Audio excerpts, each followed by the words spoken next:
नमस्कार, आप देख रहे हैं द न्यूज वर्ल्ड। मैं हूं आपके साथ अर्पिता सिंह और आइए नजर डालते हैं इस वक्त की खास खबरों पर। पूनिया की प्याऊ सरकारी जमीन विवाद के चलते रविवार रात को प्रतापनगर में दिया गया धरना। पुलिस प्रशासन के साथ बनी सहमति के बाद धरना किया गया समाप्त।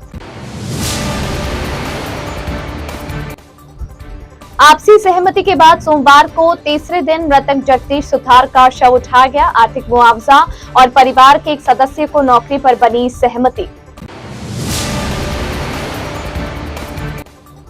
2 सालों से वेतन नहीं मिलने के विरोध में यूटीपी नर्सेस कर्मचारियों ने चिकित्सा विभाग के संयुक्त निदेशक कार्यालय का किया घेराव और किया प्रदर्शन।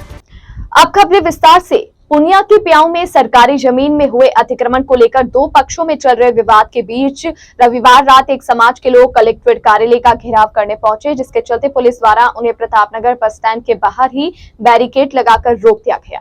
सभी लोग वहीं सड़क पर ही धरने पर बैठ गए। देर रात 3 घंटे से भी अधिक समय तक चले ड्रामे के बाद आरएलपी के भोपालगढ़ विधायक पुखराज गर्ग और केरू प्रधान अनुश्री पूनिया, आरएलपी नेता राजूराम खोजा और अन्य जनप्रतिनिधियों की डीसीपी गौरव यादव एवं एडीसीपी हरफुल सिंह के साथ प्रतापनगर थाने में बैठक हुई। करीब 1 घंटे से भी अधिक चली वार्ता में विभिन्न बिंदुओं पर बनी सहमति के आधार पर रात 11 बजे धरना स्थगित किया गया।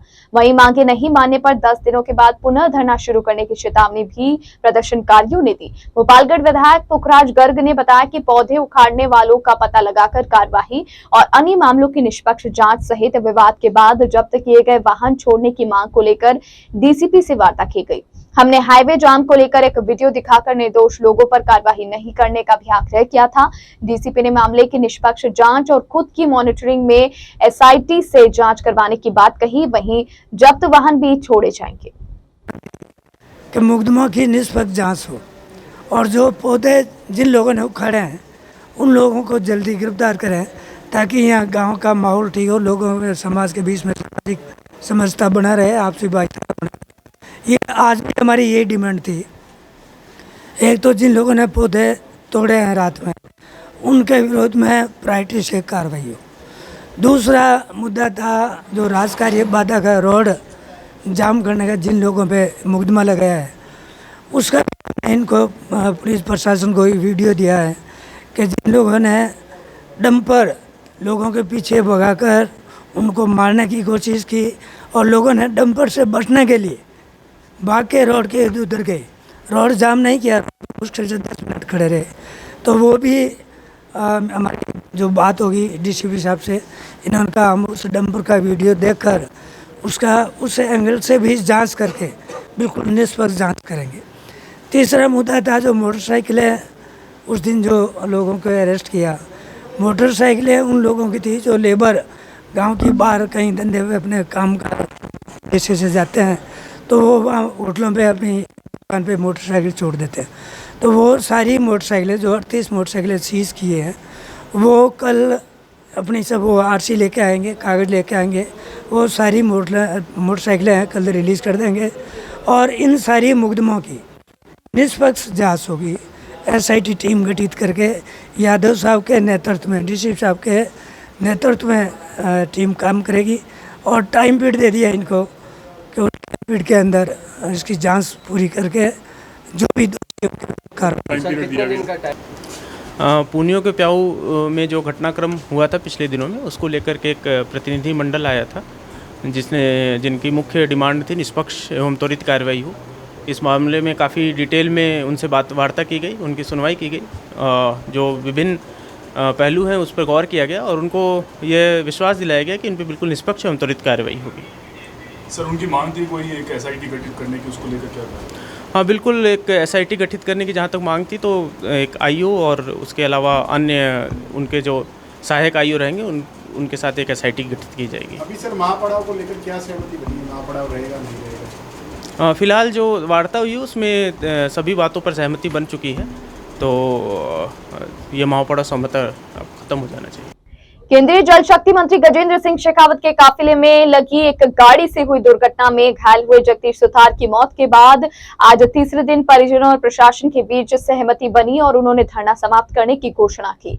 परिवारजनों और समाज की ओर से रखे गए मांग पत्र पर अधिकांश मांगों को मानने के बाद आज धरना समाप्ति के बाद घोषणा हुई।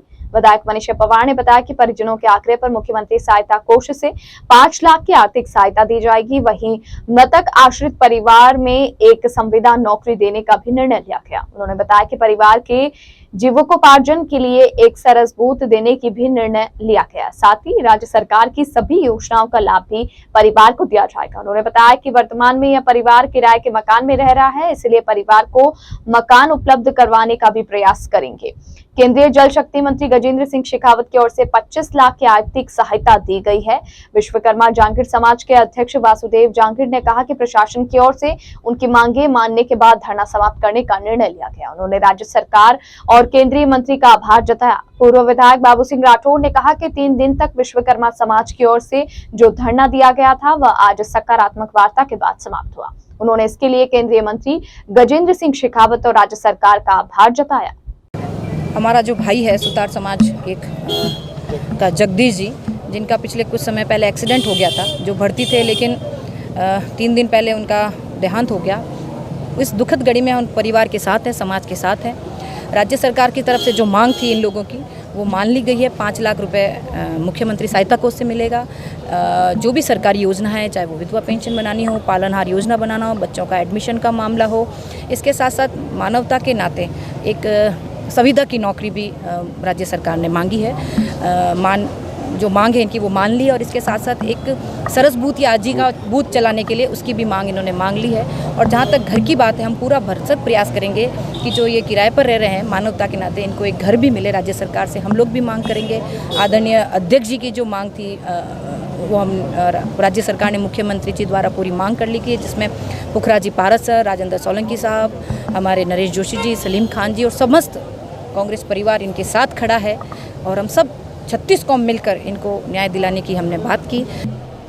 हमें राज्य सरकार की द्वारा जो भी हमारी मांग थी, उस मांग में मुख्यमंत्री कोष से 5 लाख रुपए और सरकारी नौकरी की तरफ से संविदा पर परिवार में से एक सदस्य को नौकरी, एक जैसे बूथ, कियोस्क और जो भी वृद्धा पेंशन है, विधवा पेंशन है, जो भी सरकारी योजनाएं हैं उनमें सहयोग करने का पूरा आश्वासन मिला है। और इससे समाज पूरा आश्वस्त है कि भाई हमें ये चीज़ें मिल गई है।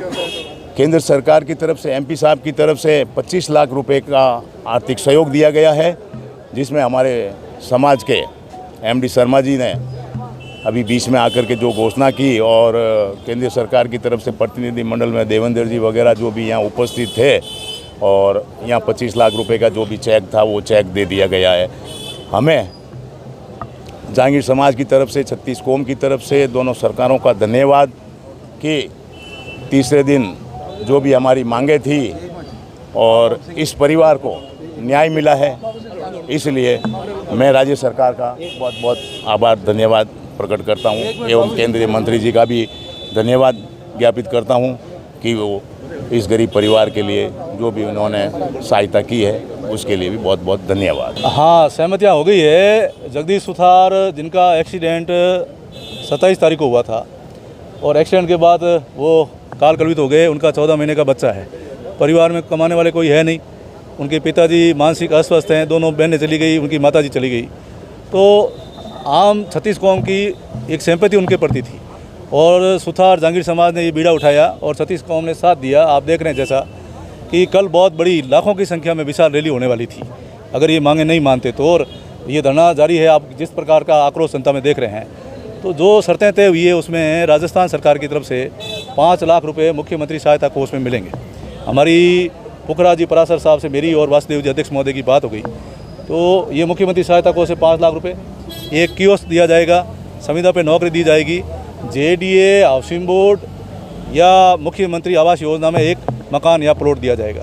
तो ये 4 शर्तें तो राजस्थान सरकार ने मानी है। और आदरणीय हमारे गजेंद्र सिंह जी शेखावत सांसद महोदय की तरफ से 25 लाख रुपए का आर्थिक पैकेज उनको सहायता के रूप में दिया गया है, जो उनके प्रतिनिधि हमारे जिला अध्यक्ष देवेंद्र जी सालेचा ने हमारे अध्यक्ष महोदय को उसका चेक आज सपुर्द कर दिया है। तो सारी मांगें मान ली गई और मांगें मानने के बाद आज जो धरना है वो स्थगित कर दिया गया है और कल रैली है।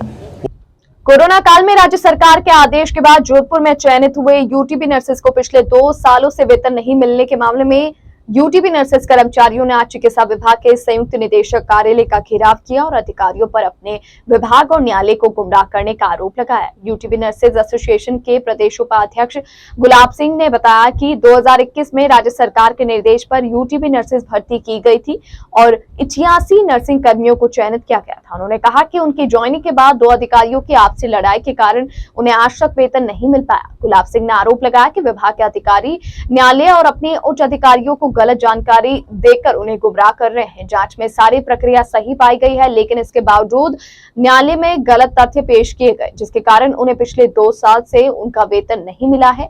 यूटीबी नर्सेज ने कहा कि नर्सिंग भर्ती में आरक्षण के लिए राज्य सरकार ने उनकी ज्वाइनिंग के बाद आदेश निकाला था, इसीलिए वह आदेश इस भर्ती पर लागू नहीं हो रहा था और इसके अलावा जो भी बिंदु जांच में रखे गए थे उसमें पूरी प्रक्रिया सही पाई गई है, लेकिन अभी तक विभाग के अधिकारियों की ओर से उनके वेतन का भुगतान को लेकर कोई निर्णय नहीं हुआ। उन्होंने कहा कि हर स्तर पर अपनी मांग पहुंचाने का प्रयास किया, लेकिन उनकी सुनवाई नहीं हुई, तो आज उन्होंने संयुक्त निदेशक कार्यालय का घेराव किया। उन्होंने कहा कि जब तक उनकी मांगे नहीं मानी जाएगी, पुनर्जांच रिपोर्ट प्रस्तुत नहीं होगी, तब तक यह धरना जारी रहेगा। कर्मचारी एकता जिंदाबाद जिंदाबाद जिंदाबाद नर्सेज एकता जिंदाबाद जिंदाबाद जिंदाबाद रेडी तेरी तानाशाही नहीं चलेगी झूठी रिपोर्टें वापस लो वापस लो वापस लो झूठी रिपोर्टें वापस लो वापस लो वापस लो कर्मचारी एकता जिंदाबाद जिंदाबाद जिंदाबाद झूठी रिपोर्टें वापस लो रेडी तेरी तानाशाही 2 मिनट करो वापस।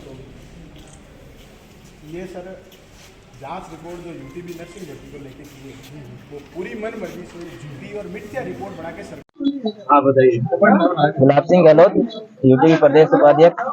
हम जोधपुर के अंदर CMHO 2021 में हमारी ज्वाइनिंग हुई थी। हम सारे 88 जन हैं। 21 मई 2021 की सबकी ज्वाइनिंग जोधपुर के अलग अलग इलाकों में हो रखी है। हम 2 साल से ज्यादा हो गए जो हमारा अभी तक वेतन नहीं मिला। वेतन नहीं मिलने के पीछे आपसी 2 अधिकारियों की लड़ाई और उनके आपस में जो भी बात थी या उनके द्वारा जो भी आगे के पहले क्या हुआ उससे हमें कोई मतलब नहीं था। इनके द्वारा आपस में आरोप प्रत्यारोप लगाकर हमारे खिलाफ झूठी रिपोर्ट बनाई गई थी। ज्वाइंट डायरेक्टर सर ने हमने पहले भी कई बार बात की थी, परंतु उनके द्वारा बोला कि हम आप लोगों से कोई दुश्मनी नहीं है, परंतु उनके द्वारा बार बार न्यायालय में गलत तथ्य पेश करना, विभाग को गुमराह करना, इस तरह के तथ्य पेश करके हमारे वेतन पे कोर्ट स्टे नहीं हटवा रहा है। तो हम सरकार से भी कई बार मांग कर चुके हैं, अधिकारियों से भी मांग कर चुके हैं, परंतु हमारा अभी तक कोई सुन नहीं रहा है। तो अब हम 2 साल से ज्यादा हो गया, हमारा परिवार भी चलाना बड़ी मुश्किल हो गया और हमने कोविड जैसा महामारी में काम किया था और हम आज 88 जनों का परिवार पालना बड़ी मुश्किल हो गया। तब अभी मैंने 3 दिन पहले जेडी सर को भी एक लिखित में देके गया था, परंतु अभी उनका भी कोई जवाब संतोष से मेरे को मिला नहीं है। और जो यूटीबी पे लगे हुए उनके द्वारा जो जांच रिपोर्ट बनेगी वो पूरी तरह से फर्जी पाई गई है। नहीं, उन्होंने कोई तथ्य को जांच सत्यापित नहीं किया था। फिर भी उन्होंने न्यायालय में पेश कर, सबसे पहले न्यायालय में उन्होंने पेश की थी, जबकि वो एक गवर्नमेंट के खुद के कर्मचारी है, उनको खुद को पार्टी बनाया था, परंतु वो जो सामने पिटीशन फाइल करके रखा है उनका एक निजी व्यक्ति है, उसके द्वारा उन्होंने पिटीशन फाइल करवाई थी और उनके द्वारा वो रिपोर्ट उनको बार बार न्यायालय में पेश करके और गुमराह कर रहे हैं न्यायालय को। और न कि सचिवालय या शासन भवन द्वारा, स्वास्थ्य विभाग द्वारा ऐसा कोई आदेश नहीं था कि आप इसके जो यूटीबी पे लगे हुए उनके प्रति आप जांच रिपोर्ट निकाले। उनके मेन जांच रिपोर्ट में ये मुद्दे थे कि उनको 50 पोस्ट की जगह 100 पोस्ट की, तो स्वास्थ्य विभाग द्वारा अनुमोदित करके 100 पोस्ट की गई थी। उनके द्वारा एक आरोप लगाया गया कि इसमें रिजर्वेशन नहीं किया गया। तो आरक्षण का आदेश हमारा ज्वाइनिंग होने के बाद आरक्षण का आदेश गवर्नमेंट निकाला था, क्योंकि उस टाइम पेंडिंग एक्ट चल रहा था, तो पेंडिंग एक्ट में रिजर्वेशन खत्म करके रखा था, तो उसमें भी उनके द्वारा जो मुद्दा रखा गया वो भी गलत रखा गया। तीसरी चीज है, इन्होंने एक रिपोर्ट में डाला था कि जो कैंडिडेट थे उनका RNC का रजिस्ट्रेशन रिन्यू नहीं हो रखा था।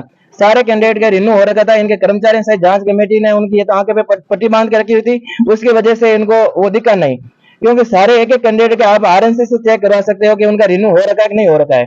तो उसमें 88 जन है, जिसमें से 36 जनों के ये तथ्य पेश करने के लिए हम तैयार है कि जो इन्होंने रिपोर्ट पेश की है।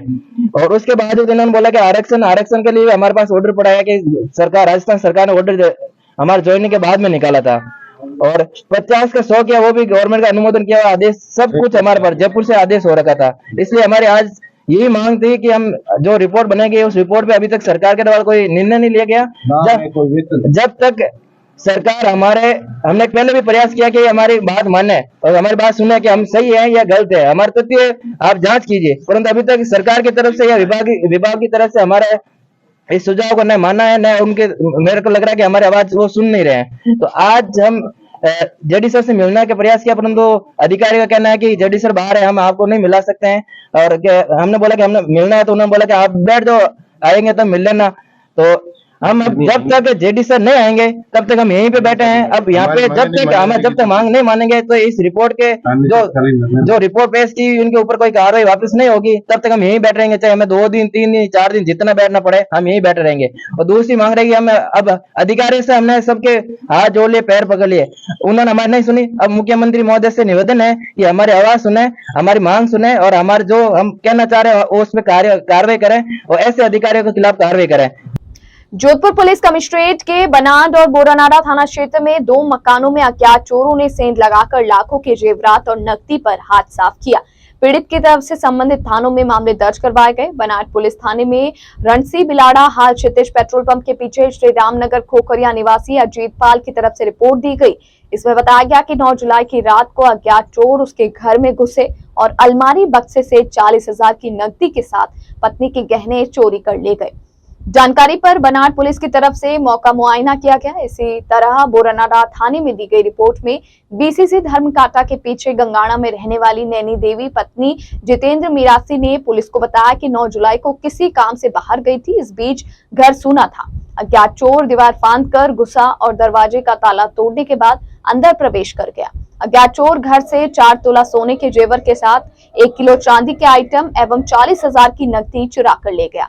सोने के जेवरात में रखड़ी, कानों की झूमर जोड़ी, टॉप्स, कंठी, अंगूठियां आदि थे। बोरानाडा पुलिस की तरफ से अब जांच की जा रही है। सीकर के लक्ष्मणगढ़ शहर के वार्ड संख्या 11 में तोदी कोई के पास जब बरसात का गंदा पानी एवं कचरे के ढेर आम जनता के लिए जी का जंजाल बना हुआ है। प्रशासन की लापरवाही के कारण आस पड़ोस के लोगों का वहां पर जीना दुश्वार हो गया है, जिसके चलते मोहल्ले वासियों ने आज अपना आक्रोश प्रकट करते हुए पालिका अध्यक्ष एवं नगर पालिका प्रशासन से उक्त समस्या के समाधान करने की मांग को लेकर विरोध जताया। वार्ड संख्या 12 के पार्षद विष्णु शर्मा ने पालिका प्रशासन पर हमलावर होते हुए कहा कि भाजपा के पार्षदों द्वारा पालिका अध्यक्ष एवं अधिशासी अधिकारी को उक्त समस्या के बारे में 2 से 3 बार अवगत कराया जा चुका है। उन्होंने कहा कि गत दिनों वाल्मीकि समाज का एक व्यक्ति इसमें डूबकर मर भी गया था, जिसके पश्चात भाजपा द्वारा ज्ञापन देकर इस गंदगी को यहां से हटाने की मांग की गई। पार्षद शर्मा ने कहा कि अगर उक्त समस्या का जल्दी कोई समाधान नहीं किया गया तो यहाँ के मूल निवासी नगर पालिका में आकर रहने लगेंगे।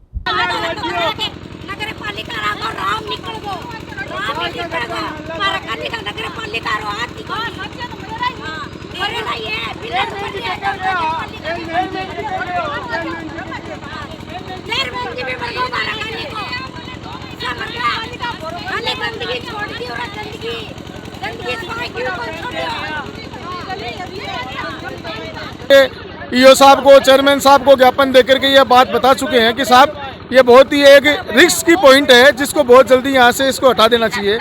पिछले दिनों एक वाल्मीकि समाज का एक व्यक्ति इसमें डूब के मर भी गया था। उसके मरने के अगले ही दिन हमने चेयरमैन साहब को और ईओ साहब को दोनों को ज्ञापन देकर के कहा था कि ये गंदगी यहाँ से हटनी चाहिए। और बाकायदा यहाँ पे नगर पालिका के ट्रैक्टरों द्वारा कचरा डाला जा रहा है।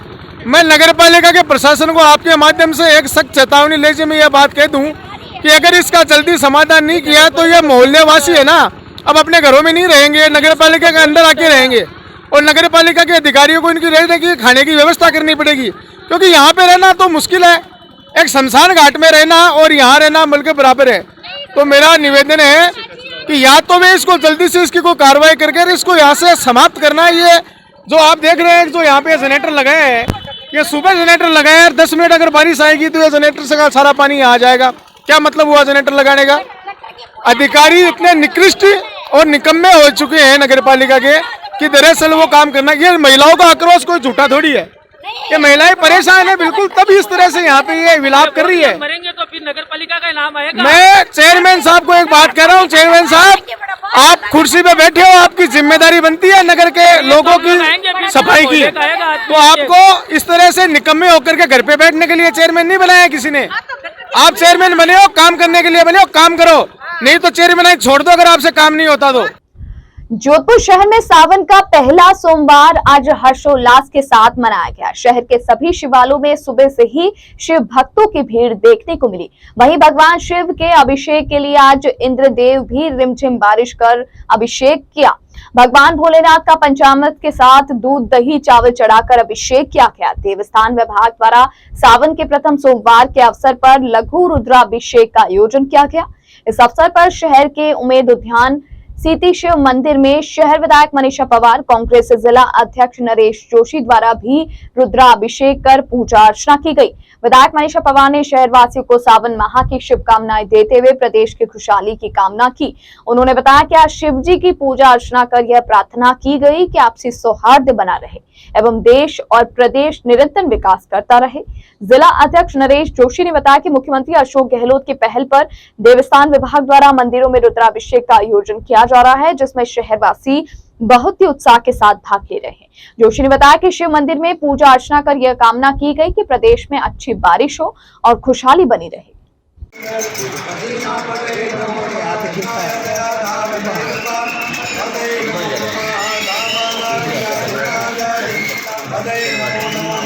सर्वप्रथम तो सभी जोधपुर वासियों को, प्रदेश वासियों को सावन मास की बहुत बहुत बधाई, शुभकामनाएं।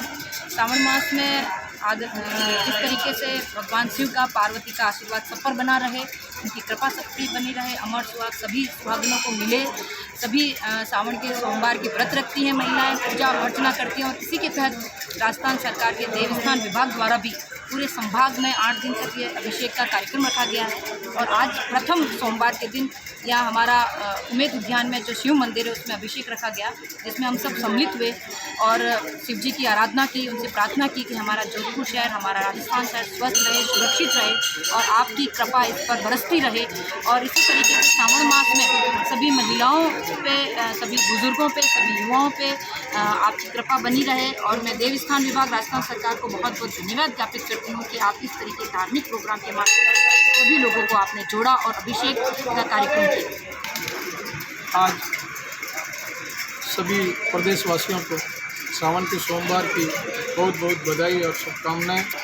आज राजस्थान के यशस्वी मुख्यमंत्री अशोक जी गहलोत की पहल के ऊपर राजस्थान के देवस्थान मंत्री शकुंतला रावत जी के आदेशानुसार संभाग के सभी शिव मंदिरों में, प्रमुख शिव मंदिरों में जो देवस्थान विभाग के अधीन आते हैं और जो फेमस मंदिर हैं, उन पर सरकार द्वारा जलाभिषेक का कार्यक्रम और दूध अभिषेक का कार्यक्रम सावन के उपलक्ष्य में किया जा रहा है।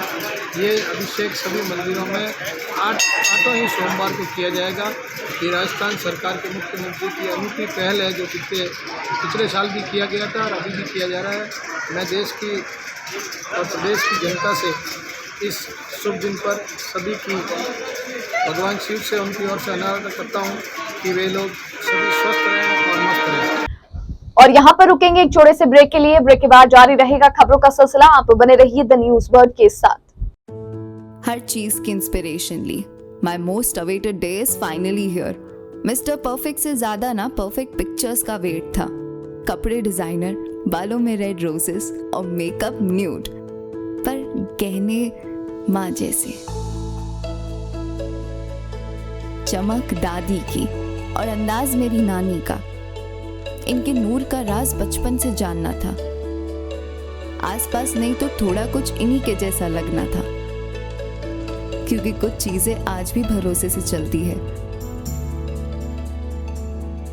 और अपनों की सलाह से ही तो हर दुल्हन सजी है। अशोक ज्वेल्स, गहने जो बने हैं अपनों से।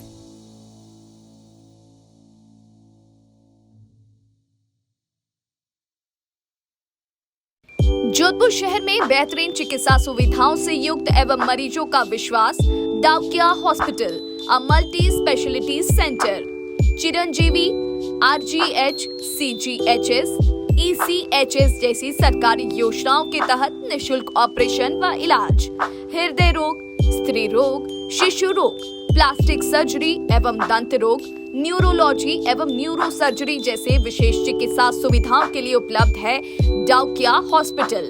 24/7 आपातकालीन सुविधाएं, trauma centre, dialysis, cath lab, CT scan, ICU, CCU, NICU, यह सभी अब संभव है एक ही छत के नीचे। Daukiya hospital multi speciality centre, Pratap Nagar, toll office के सामने, सुरसागर रोड, प्रताप नगर, जोधपुर। अधिक जानकारी के लिए संपर्क करें 02912750 7340031491। पश्चिमी राजस्थान में पावर की सभी समस्याओं के समाधान उपलब्ध करवाते हुए आभा जेनसेट 2 दशकों से diesel generator, transformer, electric panels एवं पावर कंसल्टेंसी की उत्कृष्ट विश्वसनीय सेवाओं के क्षेत्र में कार्यरत है। 2000 से ज्यादा schools, hospital, factories, industry, petrol pump, complex, carnival में सफल इंस्टॉलेशन। आभा जेनसेट 2000 से ज्यादा संतुष्ट कस्टमर्स का परिवार है। साथ ही पश्चिमी राजस्थान का सबसे ज्यादा बिकने वाला जनरेटर आभा जनरेटर। वोकल के लिए लोकल बने। आज ही संपर्क करें 9414195017 पर या 9829063200 पर। ब्रेक के बाद बुलेटिन में आपका स्वागत है। उत्तर पश्चिमी रेलवे के जागन्नाथ रोड, मारवाड़, बाकर रेल खंडों एवं नई दिल्ली और अंबाला के मध्य भारी बारिश के कारण पानी भराव हो जाने से रेल यातायात प्रभावित हुआ है, जिसके चलते कई ट्रेनों को आंशिक रूप से रद्द किया गया। कैप्टन शशिकरण ने जानकारी देते हुए बताया कि दिल्ली और अंबाला के मध्य भारी बारिश की वजह से ट्रैक पर पानी जमा हो गया, जिससे कई ट्रेनों का रूट प्रभावित हुआ है। उन्होंने बताया कि उत्तर पश्चिमी रेलवे द्वारा इस रूट पर जाने वाली 16 ट्रेनों को पूर्ण रूप से रद्द किया गया, वहीं कुछ ट्रेनों को आंशिक रूप से रद्द किया गया है। उत्तर रेलवे के दिल्ली और अंबाला मंडल पर भारी बारिश होने के कारण से ट्रैक पर पानी का जमावड़ा हो गया है, जिससे कारण से दिल्ली और अंबाला की तरफ जाने वाली गाड़ियों का संचालन प्रभावित हुआ है। और इसी क्रम में उत्तर पश्चिम रेलवे द्वारा दिल्ली और अंबाला की तरफ जाने वाली 16 गाड़ियों का रद्दीकरण हुआ है और 7 गाड़ियां आंशिक रद्दीकरण हुई हैं। यात्रियों से अनुरोध है कि कृपया 139 ऐप या सोशल मीडिया ट्विटर के माध्यम से गाड़ी की स्थिति का जानकारी लेकर के ही घर से रवाना हो। उत्तर रेलवे की टीम जो है पूरे लगातार लगी हुई है कि जल्दी से ही काम करके ट्रैक को रिस्टोर किया जाए, ताकि गाड़ियों का संचालन पुनः सुचारू रूप से किया जा सके। बाड़मेर जिले के गीड़ा इलाके में चीबी गांव में हुए एनकाउंटर के तस्कर की मौत के बाद चल रहा धरना आज समाप्त हो गया। बाड़मेर पुलिस और प्रशासनिक अधिकारियों ने परिजनों के साथ बात करने पर धरना समाप्ति पर सहमति बना ली। परिजन एनकाउंटर की निष्पक्ष जांच करवाने पुलिस की ओर से मृतक के परिजनों को परेशान नहीं करने की मांग कर रहे थे। अधिकारियों के आश्वासन के बाद वह धरना उठाने को राजी हो गए। एनकाउंटर मामले की जांच बायतू एसडीएम प्रमोद कुमार कर रहे हैं। गौरतलब है कि बाड़मेर जिले के गीड़ा इलाके में चीबी गांव में शुक्रवार दोपहर 3:30 बजे करीब हुए एनकाउंटर में 25,000 के इनामी ओम प्रकाश की मौत हो गई। वहीं 50,000 का इनामी कौशलाराम घायल हो गया था, जिसके इलाज के लिए जोधपुर रेफर किया गया, जिसके बाद ही परिजन पुलिस कार्रवाई को लेकर विरोध जता रहे थे। विरोध को देखते हुए मथुरादास माथुर अस्पताल की मोर्चरी के बाहर पुलिस जाब्ता तैनात किया गया। पुलिस के उच्च अधिकारी भी रोजाना यहां मौजूद रहे। अब धरना समाप्त होने के बाद सभी ने राहत की सांस ली। गौ सेवार्थ परिवार की ओर से श्रावण के प्रथम सोमवार को गौ सेवार्थ दिवस मनाया गया। गौ सेवार्थ परिवार द्वारा गौ माता की सेवा में हरे चारे की एक पिकअप श्री विष्णु कुंड उमेद बाबा गौशाला को समर्पित की गई। संगठन के अध्यक्ष भवदीश शर्मा ने बताया कि श्रावण के शुभ अवसर पर रविवार को गौ सेवार्थ दिवस के रूप में मनाते हुए गौ सेवा की गई। इस दौरान संगठन के साथी मन्नू गूंद एवं धर्मेंद्र साखला की अगवानी में यह कार्य किया गया। आयोजन को सफल बनाने में गौ सेवक सुनील कछावा, राहुल गोयल, राकेश सोनी आदि का विशेष सहयोग रहा। श्री राम, जय गौ माता की। हर बार की बात ही इस बार भी रविवार को गौ दिवस के रूप में बनाया गया। इस बार श्री विष्णु कुंड गौशाला उमेद बाबा गौशाला में हरे चारे की एक गाड़ी श्री मनसा भाई के संयुक्त तत्वाधान में श्री धर्मेंद्र सांकला की अगुवाई में यह आयोजन रखा गया, जिसमें आप सभी भाइयों का सहयोग रहा। ऐसे ही आप सब जने सहयोग करते रहें।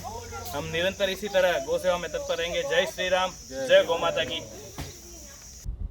जोधपुर के वार्ड संख्या 38 स्थित बहुप्राचीन हेरिटेज बच्चे की नहर के अंदर बारिश के मौसम के समय नहर के अंदर पड़े बारिश के पानी को देखते हुए वर्तमान में किसी भी प्रकार की मौसमी बीमारियां, मलेरिया, चिकनगुनिया, डेंगू के मच्छर ना पनपे, जिसके चलते क्षेत्रीय पार्षद राजेश सिंह कछावा द्वारा deputy CM metro doctor Pritam Singh Sakla के निर्देशन के बाद आवश्यक दवा छिड़काव करवाया गया। डॉक्टर प्रीतम ने तुरंत प्रभाव से टीम भेजकर प्राचीन नहर के अंदर temephos malaria larva side oil का लिक्विड डाला गया, जिससे मानसून के चलते किसी भी प्रकार की मलेरिया, डेंगू, चिकनगुनिया के मच्छर ना पनप पाए। आज वार्ड संख्या 38 स्थित प्राचीन बच्चे की नहर, जो नहर का पानी गुलाब सागर बच्चे के मैदान में जाता है, आज मेरे निवेदन पे जोधपुर के डिप्टी सीएमएचओ डॉक्टर प्रीतम जी ने अपनी मेडिकल टीम भेज के हमारे क्षेत्रवासियों के साथ आज नहर के अंदर विभिन्न प्रकार की दवाएं डाली गई, जिससे बरसात के समय के मौसम के अंदर किसी प्रकार के लावा, डेंगू मच्छर, मलेरिया, कोई भी प्रकार की बीमारियां जनहित में शहर में ना फैले। आज ये कार्यक्रम सीएमएचओ टीम द्वारा विभाग के ललित जी और रामसा इस पधारे क्षेत्रवासी अनिल जी भाटी साहब, बाबू जी के साथ हमने नहर के अंदर दवाएं डाली है। कल इस गुलाब सागर प्रांगण में, गुलाब सागर तालाब के अंदर बच्चे के अंदर एक गंबूजिया मच्छी आती है, जो किनारे के अंदर काई जमा हो जाती है, काई से वो बच्ची उनको काई खा जाती है और किसी प्रकार के अंडे पैदा नहीं होते हैं, बीमारी नहीं होती है। मैं सीएमएचओ साहब, डिप्टी सीएमएचओ साहब, इन टीम को धन्यवाद देता हूं कि आज हमारे इस नहर के अंदर इन्होंने दवा का छिड़काव किया।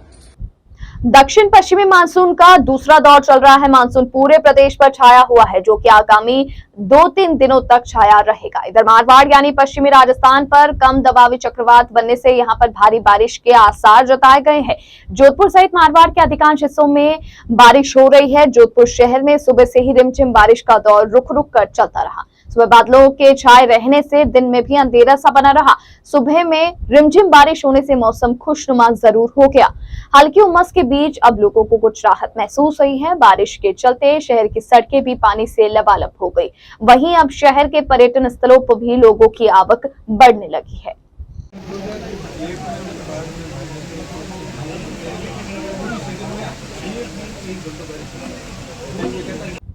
अंत में मुख्य समाचार एक बार फिर से। पूनिया की प्याऊ सरकारी जमीन विवाद के चलते रविवार रात को प्रताप नगर में दिया गया धरना। पुलिस प्रशासन के साथ बनी सहमति के बाद धरना किया गया समाप्त। आपसी सहमति के बाद सोमवार को तीसरे दिन मृतक जगदीश सुथार का शव उठाया गया। आर्थिक मुआवजा और परिवार के एक सदस्य को नौकरी पर बनी सहमति। 2 सालों से वेतन नहीं मिलने के विरोध में यूटीपी नर्सेस कर्मचारियों ने चिकित्सा विभाग के संयुक्त निदेशक कार्यालय का किया घेराव और किया प्रदर्शन। इस बुलेटिन में फिलहाल के लिए इतना ही और खबरों को जानने के लिए आप बने रहिए द न्यूज वर्ल्ड के साथ। तब तक के लिए मुझे दीजिए इजाजत। नमस्कार।